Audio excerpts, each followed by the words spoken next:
Hello friend, मेरा नाम अंकित सिंह और दोस्तों आज मैं इस वीडियो में आपसे बात करूंगा कि हमें अपने जब मकान का बाहर का प्लास्टर करते हैं तो हमें कौन सी वह ज़रूरी बातें हैं जो पता होनी चाहिए ताकि हम वहाँ पे अपनी देख रेख में प्लास्टर करा सकें।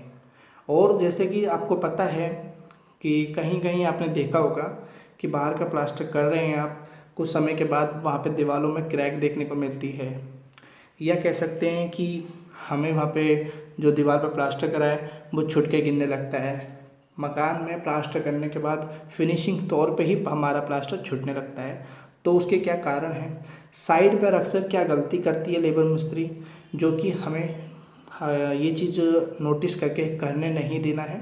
तो कुल मिला के मेरी इस वीडियो का मतलब यही है कि बाहर का प्लास्टर कराने से पहले वह कौन सी ज़रूरी बातें हैं जो हमें पता होनी चाहिए।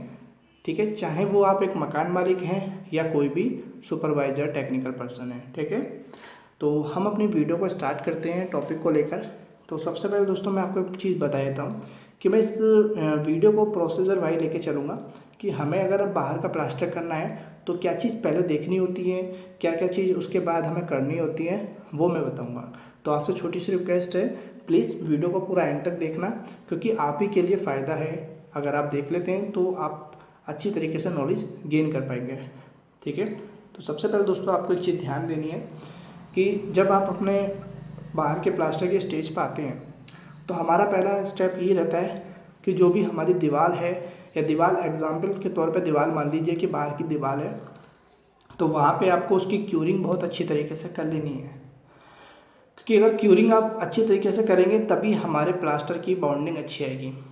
और जो हमारी दीवार है अगर वो अच्छी तरीके से क्यूरिंग हो चुकी होगी तो क्या होगा, हमारी जो प्लास्टर करेंगे तो उसकी पकड़ अच्छी आएगी। और साथ के साथ जो प्लास्टर में जो मसाला बनाते हैं उसमें पानी जो रहता है वो हमारी ब्रिक एब्जॉर्ब नहीं करेगी। अगर ब्रिक एब्जॉर्ब करती है तो हमारा प्लास्टर उस जगह से सूख जाएगा। कहीं कहीं आपने देखा होगा कि प्लास्टर कहीं सूख जाता है, कहीं गीला रहता है। तो वो यही कारण रहता है कि जो हमारी ऊपर की दीवार होती है उस पर प्लास्टर अच्छी तरह क्यूरिंग नहीं होती है अच्छी तरीके से, और जो नीचे की दीवार होती है वहाँ क्यूरिंग हो जाती है, क्योंकि बाहर ऊपर का पानी नीचे ही आ रहा है। तो वहाँ चीज़ ध्यान रखें। ठीक है, क्यूरिंग मस्ट इम्पॉर्टेंट है हमारे वॉल के लिए, प्लास्टर के लिए। उसके बाद दोस्तों आपको एक चीज़ ध्यान देनी है कि जो हम अपना सीमेंट स्लरी बनाते हैं, जो सीमेंट स्लरी बनाते हैं आपने देखा होगा, वो एक अच्छी तरीके से सीमेंट की स्लरी बनाते हैं, घोल बनानी चाहिए और हमें अपनी दीवार पर अप्लाई करना चाहिए।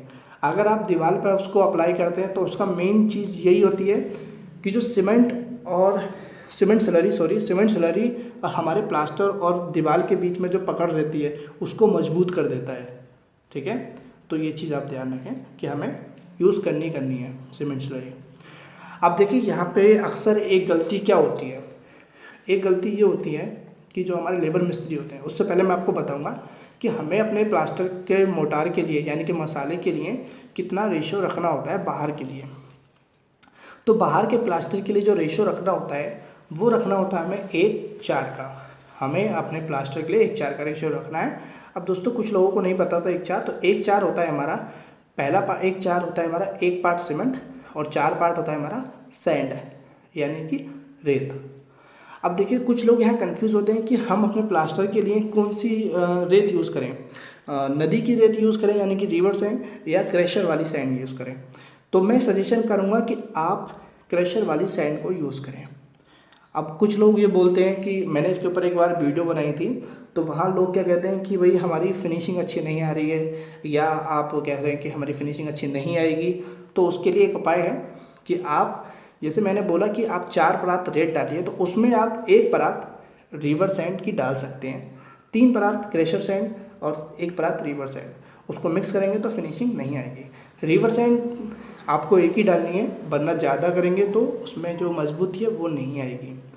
और जो क्रैशर वाली सैंड आई थी उसको छान के यूज़ करनी है हमें, यानी कि जो छल्ला होता है या सीब होती है हमारी साइड पर, उसको अच्छी तरीके से छान लेना है।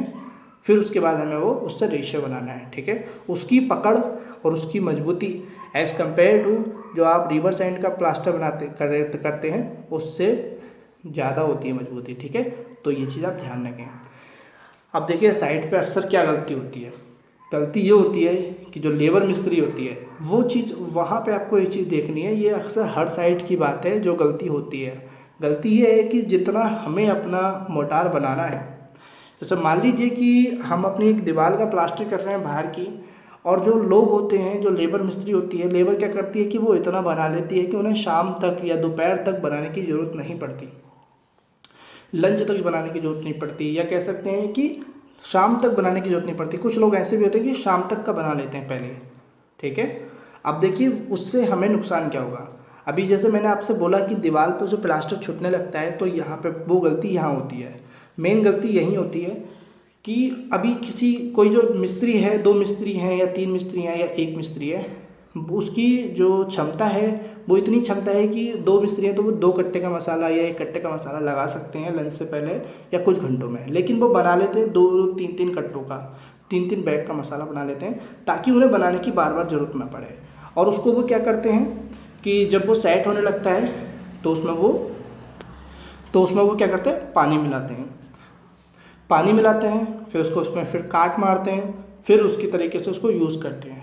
तो हमारा जो प्लास्टर है वो वीक हो गया, यानी कि कमज़ोर हो गया है।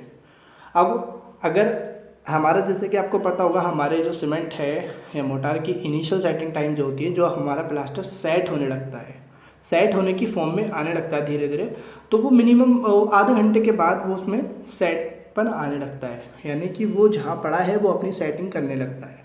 तो वहाँ चीज़ ध्यान देनी है कि अगर आप इतना कंज्यूम करें, अगर पीपीसी यूज़ कर रहे हैं तो उसकी सेटिंग थोड़ी ज़्यादा होती है, लेकिन फिर भी इतनी नहीं होती कि आप एक बार में लंच तक का या दोपहर शाम तक का बना लें। तो वहाँ चीज़ ध्यान देनी है। अगर आप सुपरवाइज़र हैं या मकान मालिक हैं, वहाँ बोलें कि अगर 2 मिस्त्री काम कर रहे हैं तो उतना ही बनाएं जितना आप कंज्यूम कर सकते हैं, लगा सकते हैं कुछ घंटे में, यानी कि लंच से पहले आप ख़त्म कर दीजिए या 2-2.5 घंटे में आप ख़त्म कर दीजिए, 1-1.5 घंटे में, ठीक है। इतना यहाँ ध्यान देना है, ठीक है। इससे क्या होगा, हमारी दीवार में जो प्लास्टर होता है वो छुट के गिरने लगता है, और क्रैक आने का भी इसी का कारण होता है। अभी जो मैंने बोला था कि जो क्रैशर वाली यूज़ करनी है, वो क्रैक का भी मेन कारण होता है कि अगर नहीं यूज़ करते हैं।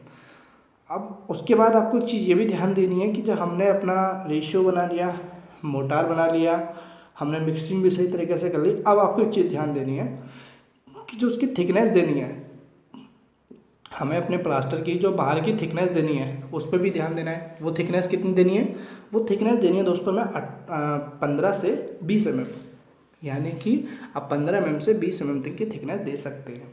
मैं सजेशन करूँगा कि आप 20 mm ही दें, 15 भी नहीं दें, 20 mm देनी है। अब वो देनी क्या है, वो इसलिए क्योंकि 15 mm जो बताई गई है वो इसलिए ताकि आपकी जो दीवार है वो बिल्कुल लेवल में चिनाई गई है। लेकिन कहीं ना कहीं देखिए दोस्तों, ईंट अंदर बाहर होती है, तो आप 20 mm प्लास्टर करें। अब 20 mm आप प्लास्टर करेंगे तो हमारी जो कहीं से छोटी मोटी ईंट अंदर बाहर है तो वो उसमें लेवल हो जाएगी, तो 20 mm यूज़ करें। अब आपको करना क्या है, जो कि सबसे मेन चीज़ है, वो ये है कि आपको प्लास्टर स्टार्ट करने से पहले अपनी दीवार पे ठिया लगा लेना है। ठिया क्या होता है दोस्तों, ठिया होता है हमारा एक दीवार है, उस दीवार को एक हमने माना कि 20 mm की थिकनेस है, तो आप थोड़ा सा प्लास्टर लेंगे और दीवार पर लगाएंगे और उसको कन्नी से प्लेन कर लेंगे।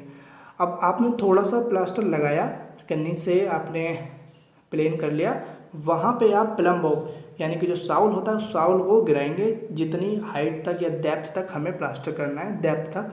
फिर नीचे भी एक आप अपना जहाँ तक साउल जा रहा है वही थिकनेस का हल्का सा मार्किंग करेंगे, निशान लगाएंगे। इसको बोलते हैं ठिया, यानी कि प्लम बॉब की मदद से हमने क्या करा, अपनी थिकनेस मेज़र कर ली। ऐसे ही जगह जगह आपको करना है और अपना प्लास्टर स्टार्ट करना है। इससे क्या होगा, हमारा जो प्लास्टर है वो हमारी एक थिकनेस में होगा और लेवल में होगा। अक्सर यहाँ पे जो बाहर के प्लास्टर होते हैं ये चीज़ ध्यान नहीं देते। और फिर ये चीज़ ज़रूरी इसलिए है क्योंकि देखिए जो बारिश होती है या धूप होती है वो हमारे प्लास्टर पे पड़ती है। अगर हमारा प्लास्टर क्रैक देता है या फिर कोई भी प्रॉब्लम आती है तो बारिश का पानी अंदर जा सकता है ईंट पर, और ईंट से अंदर आएगा तो ईंट से फिर अंदर दीवार पे ट्रांसफ़र हो जाएगा, तो ये सीलन आने के चांसेस होते हैं।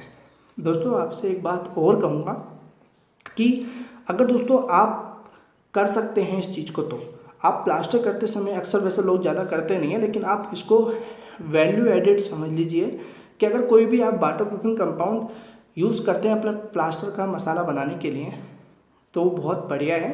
चाहे वो डॉक्टर फिक्सिट है, किसी भी मार्केट में हो सकते हैं, या फिर अल्ट्राटेक का आता है, वहाँ आप इसको यूज़ करेंगे तो आपके लिए फ़ायदा है। उससे एक प्लास्टर पे आपकी थिन लेयर बन जाएगी, बहुत पतली लेयर बन जाती है जो हमें दिखाई भी नहीं देती। और उसका काम यही होता है कि जो बारिश होती है कंटिन्यू, वो हमारा नीचे डायरेक्टली पानी आएगा, ना कि अंदर जाएगा।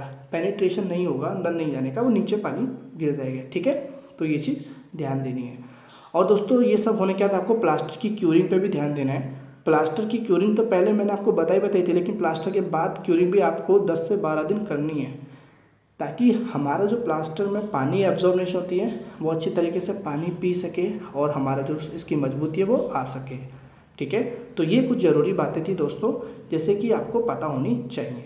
अगर आप घर का प्लास्टर करा रहे हैं बाहर का, तो ये जान लिया आपने तो बहुत ही ज़्यादा ज़रूरी है, इससे ज़्यादा ज़रूरी जानने की ज़रूरत नहीं है। बाकी अगर आप चाहते हैं कि हम कैसे अपना मकान में प्लास्टर चेक करें कि हमारा प्लास्टर ठीक हो रहा है या नहीं हो रहा है, किस किस तरीके से चेक कर सकते हैं, उसके ऊपर मैंने ऑलरेडी वीडियो बनाई है, तो वहाँ जाकर आप देख सकते हैं। तो आई होप दोस्तों आपको वीडियो समझ में आई है। कहीं भी कोई डाउट हो तो प्लीज़ कमेंट में टाइप करना, और वीडियो अच्छी लगी तो वीडियो को लाइक करना।